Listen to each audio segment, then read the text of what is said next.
But the owner says once the makeover is done, the mountain village will be like a mini Okanagan or Whistler. Home video of Greenland and the Canadian Arctic recording its amazing trip is actually homework for Carol Patterson. Business leader, author, and speaker on ecotourism, Carol travels the globe and learning about destinations. Here's our woman of vision.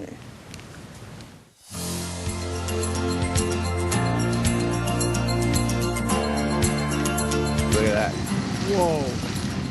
Home video of Greenland and the Canadian Arctic. Recording this amazing trip is actually homework for Carol Patterson.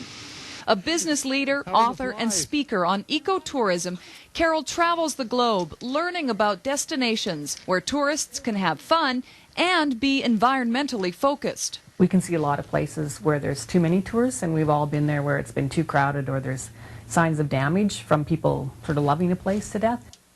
Carol says ecotourism is all about leaving the places you visit in the same or better condition than before. It's a cause that inspired her to leave her high-level job in the oil industry and in 1991 start a tourism consulting business, Kalahari Management. Being a trailblazer was a challenge. When I first would tell people that I was focusing on ecotourism, some of them thought I said ecoterrorism, and they, didn't realize this was a new form of tourism. I had some people tell me, don't tell anyone what you're doing because it's too crazy. Florida. Hey, Florida. How you doing? A self-proclaimed wildlife lover, Carol had been volunteering at the Calgary Zoo, learning about the plight of the world's animals and their habitats. I worked in the oil and gas industry for probably 8 or 9 years and was very active in the zoo, in my free time, and started doing some zoo tours, like some eco tours, and just decided that my evening life was too much more exciting than my day life and that I had to make a change.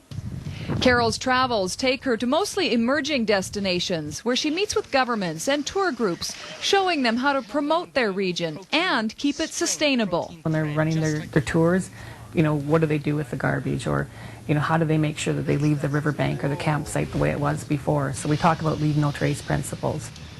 Carol says she understands one person can't change the world too much, but she still believes we can make a difference in our own small way. And she'll continue to do that as she encourages tourists to travel responsibly. Oh, I don't know if you want to call it destiny or whatever it is, but it's just a feeling that this is what I need to be doing. Linda Olson, Global News.